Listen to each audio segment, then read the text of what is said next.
It works. If you ever want the ones with the eyeglasses, let me know. They're a lot better. I've got a whole raft of them. Oh, really? I got some that got goggles and it's got masks Okay. or mouth and stuff. You're live. All right, we'll go ahead and get started. We have a special work session this evening. It will be discussing system development charge update. At this time, we'll call for roll call, and I don't know who's going to be doing roll call. Julie, are you doing roll call? Yep. Okay. Mayor Mahler, Present. Counselor Gerson, Present. Counselor Nash, Here. Counselor Trask, Here. Counselor Goebel, Here. Counselor Gorley, Here. and Counselor Coleman's absent. Correct. Let the record know we have 6 present with 1 absent this evening. Blair, go ahead. Take it and roll it. It's time. Well, you can introduce it. All right. Handle it. So we've been talking about system development charges for a while now. We have our engineer of record and consultants on board that have been looking at our data and putting together their recommendations for system development charges. I'm not sure I need to go into what those are. Any question on the basics of it that we need to go over? Any counselor have any questions regarding it? I think a lot of that will be answered in the presentation. No, I think we're good. And we'll recap on a few Yeah. things too. So- Yeah, go ahead. Yeah, so I think immediately we'll just turn it over to Deb. Large, right? Yeah, Deb is Is there anything standing you by. need to- We also have Austin Ram here with Marie Smith. I first want to thank Deb. I want to thank Austin and also Trish Rice, our own staff. They worked hard on this. There was not a lot of data we had to take. All the projects, we even had certain systems that didn't have any charges at all. So we kind of started from scratch in some areas. So with that, I just want to say thank you. With that, Deb, I'll let you get going. Okay, great. Can you hear me okay? I can hear you fine. Yeah. Okay, good. And let's see, Brandon, were you going to give me control on the, You have it. oh, I have it. So I can just, let's see if I can figure out how do I advance then? Oh, did I, oops, are you? We'll get this, There get might this be a done. delay. There might be a small delay. Oh, okay, so let me try 1 page down. Aha, okay, great. Well, good evening, and we are excited to be able to present to you the preliminary results of the 5 system development charge analyses. The basic methodology for calculating systems development charges is pretty straightforward. We take costs that are associated with meeting the capacity needs of growth, and we divide those over the projected number of growth units. And those units vary across the 5 systems, and we can talk a little bit more about that.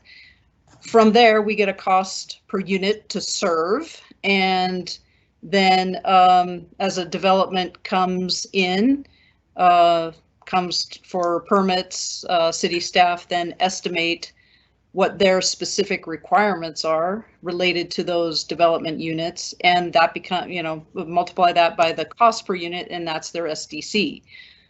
So what I wanted to do this evening is walk through the preliminary growth costs and that cost per unit, talk a little bit about how the capacity units for each system, the basis for those, and then how you assess the SDCs for each system. And just in terms of, as I think we've talked about earlier at our first work session some time ago, that Oregon law provides guidelines on how we develop the methodology and how you then assess the SDCs, reporting and notification requirements, things like that. And with that, we will walk through each one. First, I have a summary. Sometimes, it's good just to put up front, here's what we're going towards, here's the results, and then we'll look at each one separately. So when we talk about growth costs, we can include under Oregon law both facilities that have already been constructed, like your water treatment plant, and to the extent that there is capacity available to serve future development. Some systems, most of the capacity to serve growth is already built, and therefore you have a higher reimbursement fee because that reimbursement component is associated with the costs of things already constructed. The improvement fee, so you can see on wastewater, the reverse is true. You have yet to build the capacity in the treatment system to serve new development, so you have a much higher improvement fee and a very low reimbursement fee. So we're just talking about facilities, and the only difference between reimbursement and improvement is whether it's been constructed or not. Compliance is that Oregon law, because there are, as I mentioned, there are certain requirements in terms of how you do your accounting of SDC revenue reporting, developing a methodology, hiring consultants to help you with the methodology, and a number of different things that costs the city money in terms of administering and complying with the statutes. So that small fee then is the costs associated with compliance for each system. It's generally about the same for each system. Transportation is less, you'll see in that column. That's because the TSP was funded through a grant primarily. So the other systems, they're $55 to $68 per unit, but transportation is lower because it doesn't have system planning costs as part of that. These, I'll just say, the SDCs are very much in the range typically of communities, but we'll look at a specific comparison after we go through the systems. But the total, these are the preliminary SDCs for a single family residential dwelling unit. They represent the maximum that you could charge to fully recover the costs. And of course, policy decisions, you have lots of flexibility in how you would potentially implement any modifications to the existing SDCs or in terms of adopting the new SDCs. So as was mentioned, there are a number of data limitations, and because of that, it kind of directed us towards certain methodological approaches because we didn't have data in some cases to develop to go in a different direction. But that's fine. All of the approaches that provide the framework for the preliminary SDCs are defensible and industry standard. So for example, for the existing system valuation, that reimbursement component that I talked about for facilities that have already been constructed, the value of those is based on replacement costs because you've got a report that provided us with some of the major assets based on the replacement cost. Then the planning horizon over which we spread the cost. So as I said, it's cost divided by future growth is 20 years because most of the improvements come out of master plans or system plans that have a 20-year horizon. So even if you're going to build something in your 5-year CIP, generally you're building that to provide capacity over a 20-year or so planning horizon. In terms of assessment of SDCs for parks, there are two approaches used in Oregon. One is you can assess parks SDCs to residential development only, or you can assess them to all development. The preliminary numbers in the table I just showed you are based on assessing those to residential development only, but I'll talk about what impact it would have to include commercial, and that's really a policy choice of the council. And for transportation SDCs, we have based the preliminary calculations on average weekday trips generated by different type of land uses. And again, this was in part due to availability of data. And so that is, but again, that's a very common, probably the most common approach used. Okay, with that, let's talk about each system. So for water, as I mentioned, and you can see in this table that the reimbursement component is the larger of the two, and that's because there you've got your supply and existing reservoir available capacity built into that.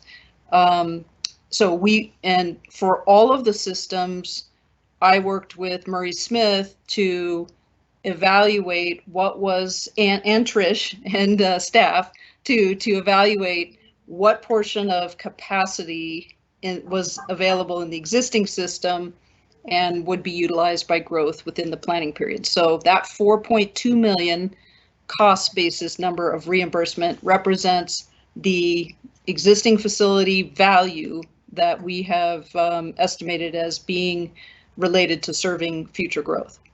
There are also improvements, notably the north transmission line and a new reservoir that will provide some additional capacity for growth.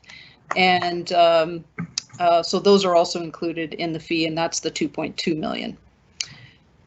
So for water, and as I mentioned, the compliance, and this is going to be the case for all the systems, includes things, a portion of master planning costs, because Oregon law requires you to base the SDCs on a capital project list that generally comes out of the master plan. And that's, so those costs are included.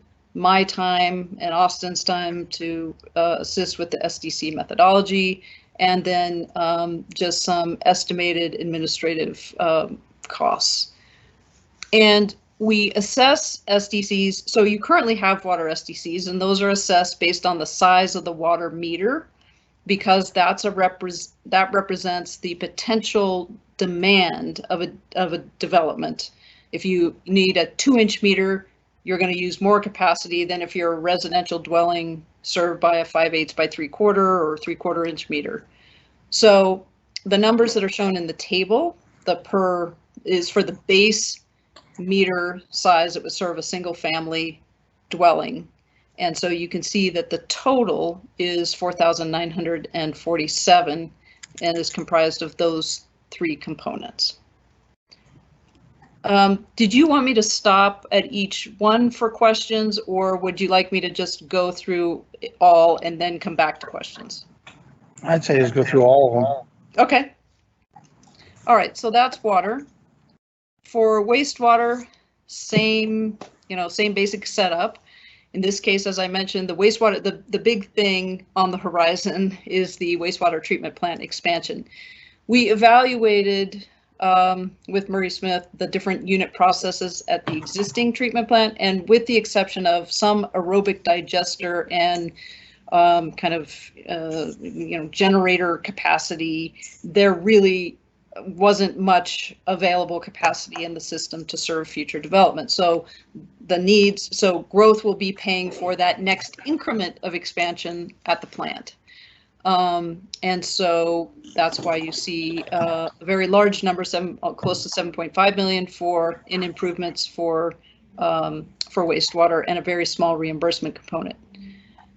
Wastewater SDCs can be assessed, or generally also assessed based on water meter size, and that's what you do in your current methodology. So we've maintained that because what you use, out of your tap also goes down the drain generally, with the with some exceptions for irrigation meters wouldn't be charged a wastewater SDC.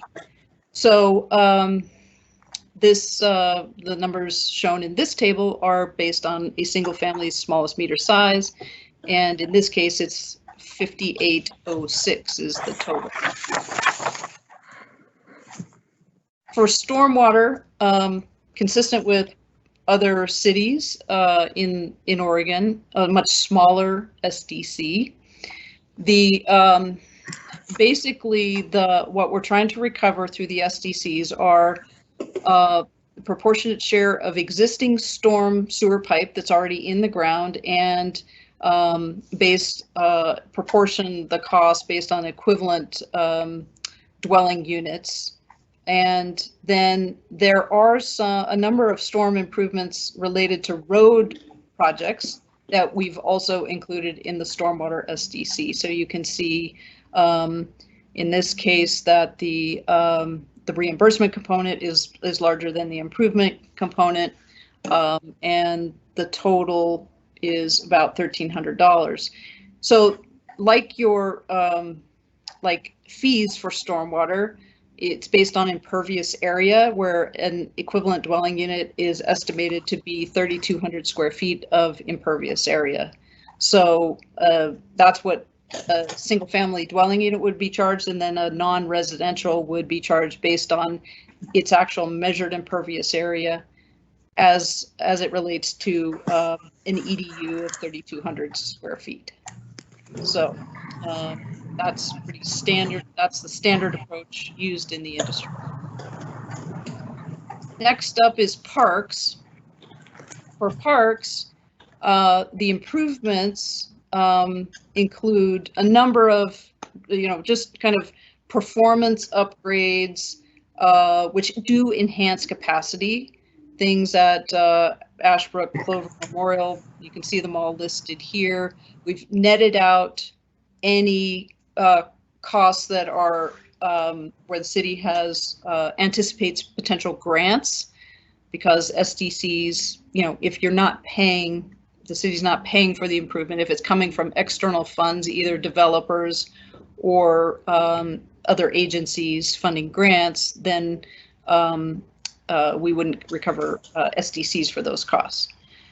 For reimbursement, we've included in the preliminary a portion of the existing community center and Sankey Park that are in the where we had the replacement cost valuation in your insurance valuation report.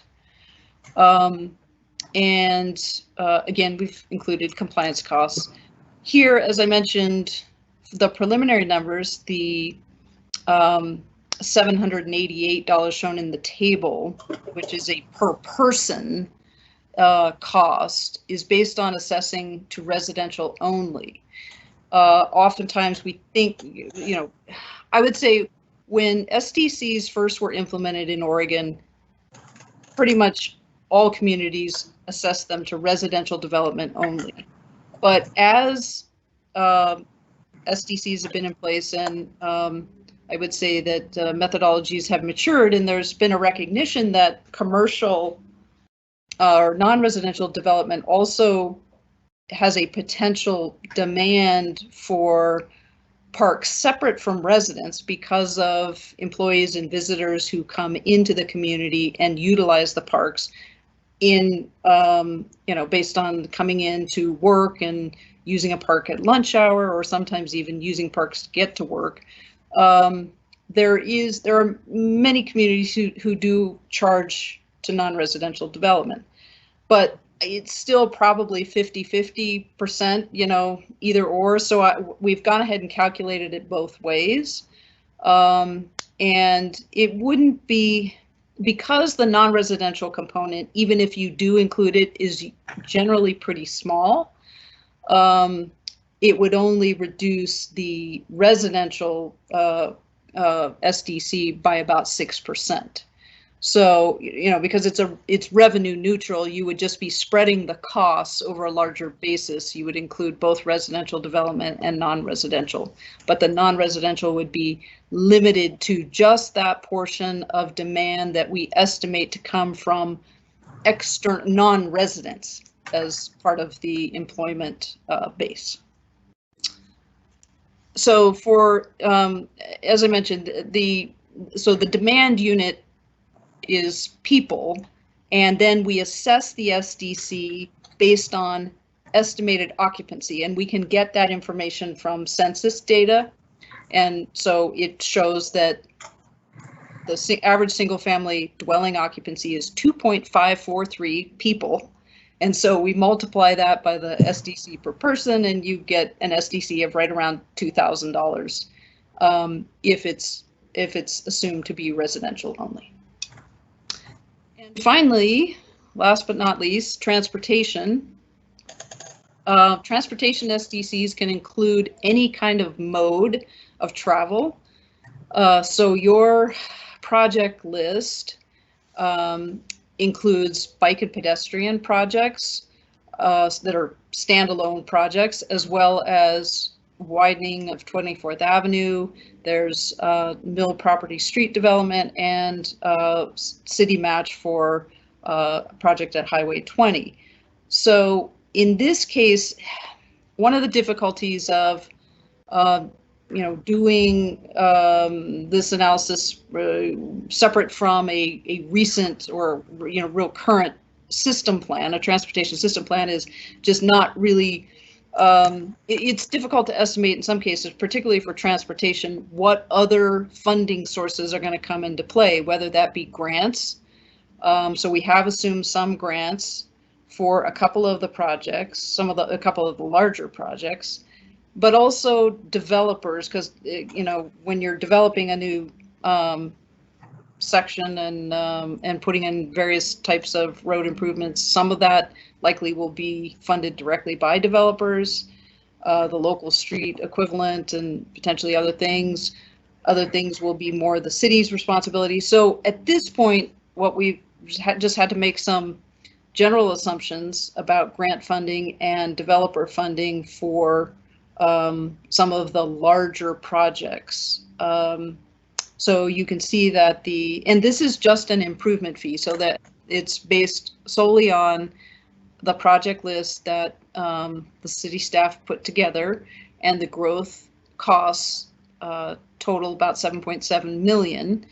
And then we estimate based on employment and population growth, we estimate the number of trips that will be generated by future development to come up with a cost per trip. And that total cost per trip is 413, and a single family dwelling is estimated to generate 9.44 trips in an average weekday. And so then the fee for transportation is $3,894.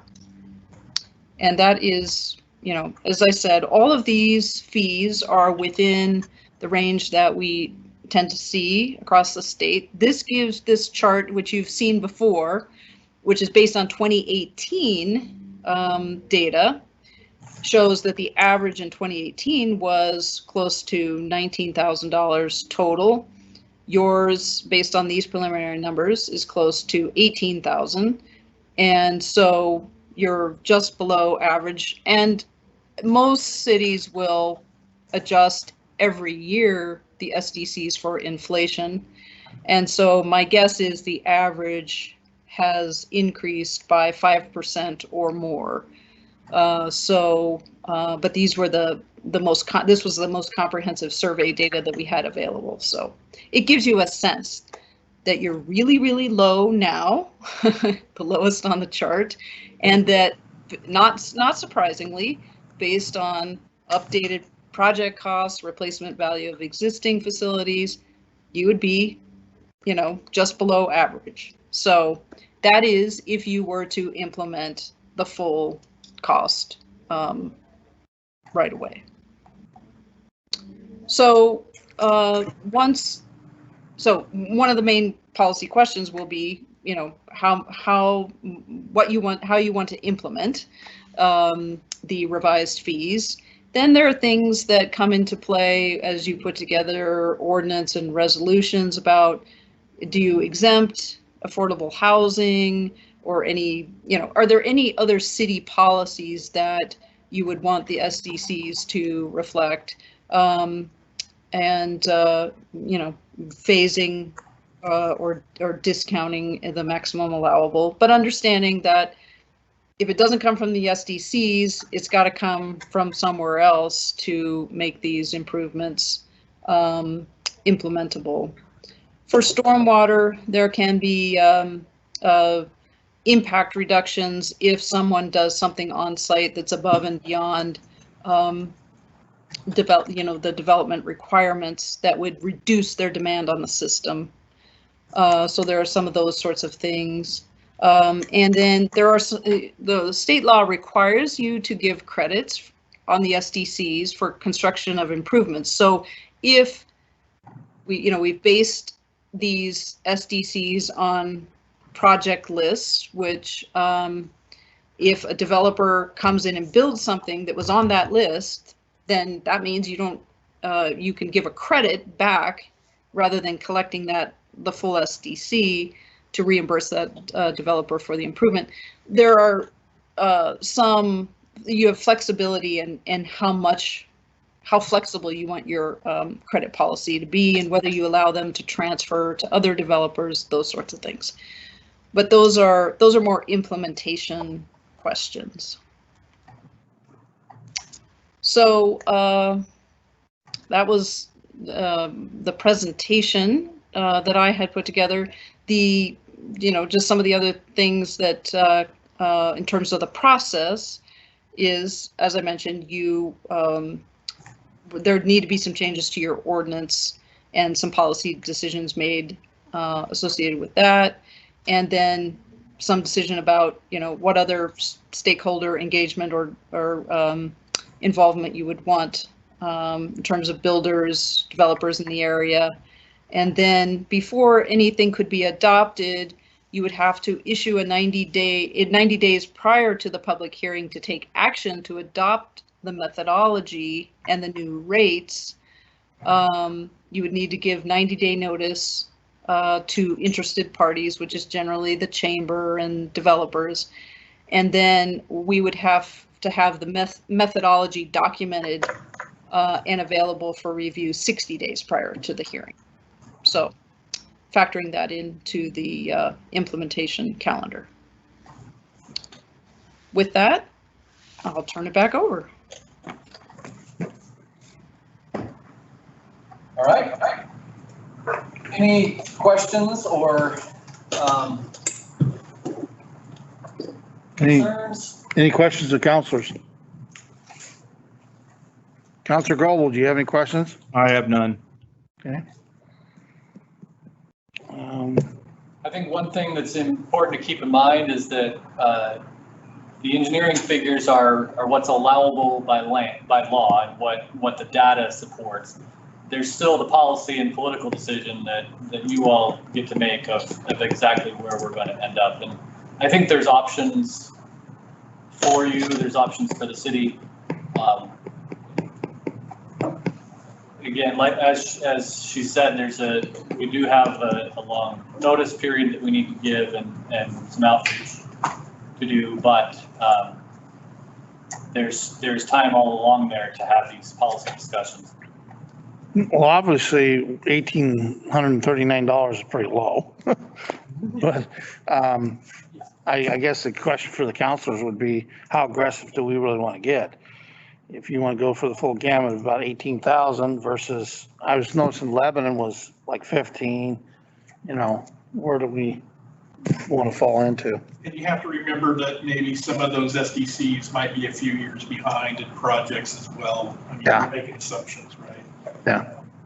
Cities grow at different rates, and we're about to engage into this massive wastewater treatment plant expansion. Those are things that cities have to do on a regular basis, and there are some cities around us that have already done that improvement and have already expanded those systems, and there are others that are looking forward to doing that in the future, and that all combines to affect what these costs are. And it's the question, what it boils down to is, do you want to pay for these things in rates, or do you want to pay for it in SDCs? Somebody's paying for it somewhere. It's mainly a question of who you're most comfortable with and how to allocate those costs fairly. So Well, for me, oh, go ahead, Diane, go ahead.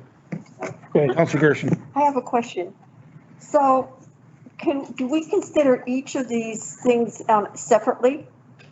Or would we consider them, in other words, we may not want to charge that much for water, but obviously with the wastewater plant, that may be something we want to, be consistent with. So do we pick and choose what we raise and what we don't raise? Let's ask Deb. That's a good question for Deb. Yes. We can't just pick and choose. I think there has to be a methodology, right, in how we implement these charges. Well, actually, each system is a separate methodology. Right. And from policy wise, you have a lot of flexibility. So the question becomes, if you say, well, we're not comfortable charging the maximum, are you going to say, are you going to just say we're going to discount it by a certain percent? Are you going to take projects off the list and say, well, we're just not going to fund these projects with SDCs? That becomes the question about understanding that trade-off of, okay, if you set the SDC lower than what was calculated, that means you certainly won't be able to fund everything, and you'll have to backfill with other revenue. But yes, you can. So the adoption process is you adopt the methodologies, because they are multiple methodologies. Each one's different. So then you adopt project lists for each system, and they're separate, and then fee schedules for each system. So so you absolutely have flexibility in choosing how you implement each system. Well, I would be questioning, I'd be questioning the methodology and changing it, maybe adjusting it for, like, comparing to Lebanon. I don't know if we could be higher than Lebanon. That would not make some sense, I would think. Maybe it does, I don't know. I think that's certainly an option, and certainly something you want to ponder. Again, it's a question of how do things, public impressions are going to be a factor. And even though the root data that supports all of this is not necessarily the same. Another thing you can keep in mind is in my last city, we updated our SDCs, and there was reluctance to go very far in raising them. And so the council chose not to do the full amount that the engineering firm said we could. And ultimately what was decided was that they would do, all of the charges would be proportional. They settled on an overall cost, and then they said, okay, we'll stick with the same proportion for each of these SDCs, but we're gonna hold it at this actual level. And that's what they chose to do. So there is that flexibility there. A lot of feedback from a lot of contractors is it's already a challenge to build in Sweet Home. Getting material costs and things in the expense of building here in Sweet Home already, not counting the SDCs. So you got to factor that in. That's why I say we can't be way too high of building over here in Sweet Home where they can say, okay, I can build in Lebanon a lot cheaper. So, I mean, I don't know whether you want to attract people to come to Sweet Home or not. They're going to look at the whole picture, not only SDCs, but also the construction cost total. Well, yeah, the cost of housing is, it's a commodity, right? So it's gonna pretty, but the overall cost to the home purchaser is gonna be in a certain range. And your SDCs are either going to basically it's just gonna take money from one pocket rather than another, right? If you're gonna cut into, that charge is either gonna be passed on to the buyer if the market will support it, or it will cut into the profits of the builder. There's really not anywhere else where it can come from. So there are going to be impacts. It's just a question of which ones you're comfortable with. Because if you take it from, the developer or the builder, essentially they're paying for it out of their profits. But if you choose not to charge that amount, you have the home buyer who's eventually paying for it in their rates. So where do you want to take that money? No, I agree with that. I understand that. I'm just. The other option, the other thing to keep in mind is the implementation of it. And one thing that Ray and I were talking about is as we look at this and you choose to, you settle on a rate, do we change it all at once, or do we work our way up to it over a period of time? You could basically use that as a bargaining chip to get more development done quicker. Yeah. Say, hey, builders, we're about to raise these rates. We're going to do it on this schedule. It's in your interest to get that done fast.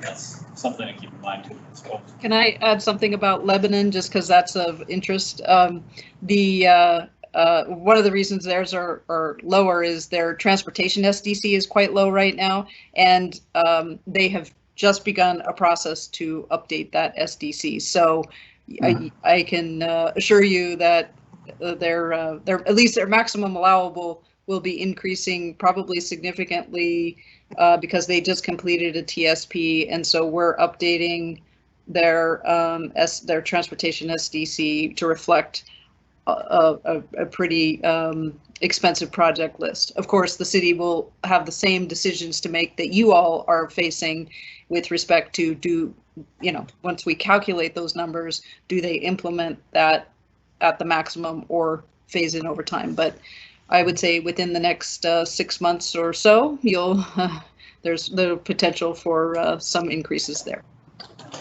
Okay. So, but these, Mr. Mayor, these numbers that we have here are from 2018. So how can we know that these numbers are exactly right? I mean, have they been constant forever up till 2018? They haven't raised them or anything. We don't know that they have or they haven't. We can get, if they most probably have, we were trying to get a broad list of cities, and there was some survey data available from 2018 for a very broad list. We can, if there are particular cities you're interested in getting updated information, most cities will adjust for inflation in July. So there's probably a bunch that just changed, like, within the last few weeks. So prior to your ultimately making a decision, we can bring forward more current numbers, certainly. Well, Mr. Mayor, so if we put this in, I'll just use parks, because I'm kind of partial about that, but so if we put this money in parks, do we have any flexibility to move that away from parks to a different place, or it has to stay in there? I'll stay in there. Good, that's all I need to know.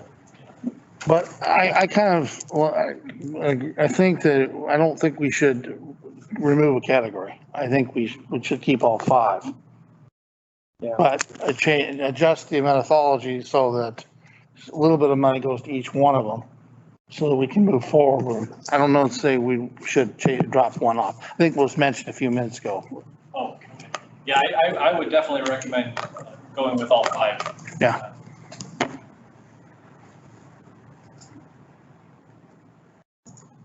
Any other questions? You don't know, it's okay then to get the methodology on all 5 and everything, and then basically when you make a decision on it, like you say, that's at 100% that you're trying for, and you only go with 75%. That's been done and that's okay?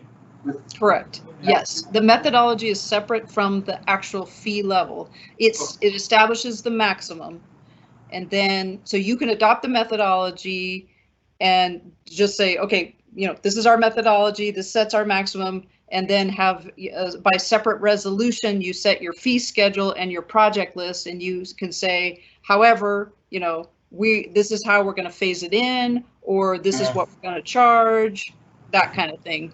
Okay. Yeah, so you can definitely adopt the methodologies regardless of how you want to set the fee level, as long as you don't exceed the methodology amount. Okay. Yep. I do have one question. So if this is all based off a single family home, now when you go to like industrial or something like that, does it go off the square footage or is Yeah. it just still one basic price? Yeah, there would be an equivalent unit that would come out of that. Is that correct, Deb? You would Yes, determine that's- based off the That's incident. exactly correct, and it's measured based on what's the relevant unit for the system. So for water and wastewater, it's based on the meter size. As you go up in meter size, the fee goes up. For parks, it's based on, well, you may not have a non-residential for parks. That's a policy decision. For stormwater, it's impervious area. As you go up in impervious area, your fee goes up. And for transportation, it's generally based on square footage of the building and the category of use that the development would be. I've seen some where it's the number of fixtures. Like if it's an office building, you know, the number of water fixtures in the bathroom impact what the water and sewer fee is. For industrial use, the amount of discharge into the wastewater system impacts what their fee is, that kind of thing. Yep. Something relevant. Yep. So one more question, just on the parks thing again, but it's for residential only, but it says you can include commercial. How many cities do that? Do the commercial. My experience is it's about half, and it's generally the larger cities that include a commercial component, or cities where, like I did parks SDCs for Wilsonville, and they have some parks that are really just in industrial areas and things like that.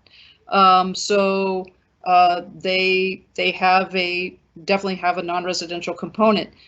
Bend doesn't charge SDCs to non-residential.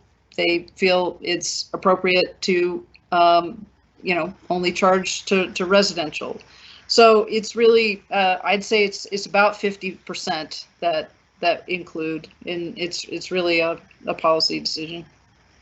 I mean, if you had a park, for example, that was a regional draw, that a number of hotels or motels have people stay there and utilize those park amenities that are in the area, that would be justification for saying, okay, those uses should also pay into the pot for that park. If we had a downtown plaza park, then the commercial areas around it, you justified in charging them that SDC because they're benefiting from that downtown plaza, downtown park. Those are great examples, yeah. But we have to put that in right now. If we make a decision, we have to put it in, or we can't do it later. But you don't have to make a decision right now. No, I'm telling you, but when this decision is made, do we have to put that in there before we make the decision? You would have to, yeah. Okay. You need to decide if in your methodology for the parks one, whether you're going to include non-residential. Correct. So that's a policy decision for you to be thinking about as we go through this process. Now, one more thing. So at the meeting we had with Greg and over in Bend, we have the authority to waive some of those fees if we choose to? That's another policy discussion that needs to happen, is what many cities have waivers for affordable housing. For housing in certain circumstances, they'll get a break on the SDCs. That's not unusual, but that's a policy discussion that we need to have. One other thing that I've seen is that there are certain circumstances where a developer either puts in additional infrastructure that is not required by their development, but is being deeded over to the city. Suppose you have a residential development and they put in extra stormwater detention basins for property that's beyond their development. There's some credit offered to reduce their SDC in lieu of, they're basically doing that. They're paying it in kind, essentially. And so there are some cities that I've seen that have done that. And certainly that's probably a policy you'd want to have spelled out, because you want to make sure it's fair and then all developers are treated the same, that they all have the same opportunity to. Is that the extent basically of the credits then, is that you get a credit because you're doing something beyond just building the house? you're putting in some infrastructure that helps the whole city? Is that how you get a credit? Well, that's my understanding. Deb might have more comments on that. Yeah, I would say, in terminology gets a little confusing.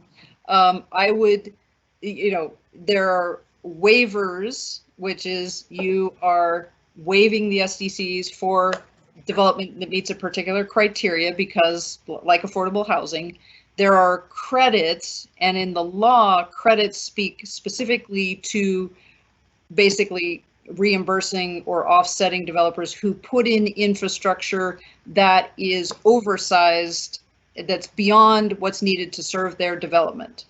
And then there are impact reductions, which are, as was just discussed, things like if I do something to reduce my impact on the system, but like in the case of stormwater, then I get a reduction in my SDC because I'm not having the same impact. So I would think about it in those three categories, and credits are required by law, waivers and impact reductions are more local policy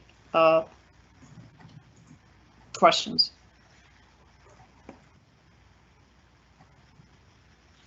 Any other questions? Councilor Goldwood, any questions or feedback?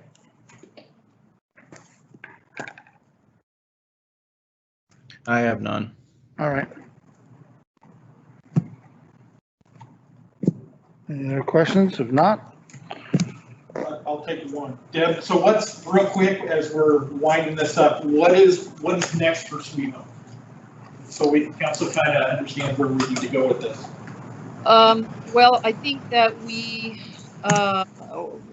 in terms of the methodologies, I think that those are pretty much wrapped up in terms of the information that we put together, and assuming that the project lists that are what the city wants to move forward with, then we could just, with the one question outstanding being parks and whether it's residential only or applied to residential and non-residential, we would need that answer, and then we could develop the methodology report. And then you just have to make these other decisions about implementation. But you would, not necessarily need to make those prior to, issuing the 90-day notice and the 60-day providing information for review, though oftentimes if you have a plan to phase implementation, that's can be good to put that out there and let the public know, along with the methodology report. But it's not required. The only thing that's required to have available for review for 60 days is the methodology report.